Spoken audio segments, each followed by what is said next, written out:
হরে কৃষ্ণ, রাধে রাধে বন্ধুরা। আজকে দুপুরে বাড়িতে মাত্র তিনজন, আমি, আমার ছেলে আর আমার গোপুসোনা। এই তিনজন আছি বলে কি আলু সেদ্ধ ভাত হবে নাকি? তা নয়, বাড়িতে কেউ নেই মানে আজকে আরও বেশি জমজমাট প্রসাদ হবে। তাই আজকে দুপুরে বানিয়ে ফেললাম খিচুড়ি প্রসাদ।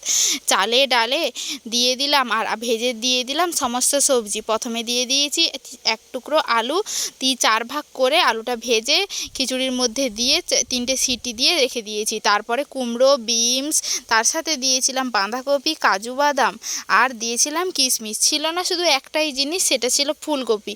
বাড়িতে নেই তো কি হয়েছে, যা আছে সেইটা দিয়েই আজকে কাজ চালিয়ে দেব। সব রকম সবজি দিয়ে জমজমাট করে আজকে খিচুড়ি প্রসাদ করলাম। তার সাথে আর কি করলাম জানো? সাথে করলাম বেগুনি আর করলাম পাঁপড় ভাজা। আর এইরকম প্রসাদ যদি দুপুরবেলা থাকে তাহলে তো একেবারে খাওয়ার জমে একেবারেই ক্ষীর। কে কে গোপুসোনার আজকের এই সুন্দর প্রসাদ পাবে বাড়িতে, আমার বাড়িতে চলে আসো।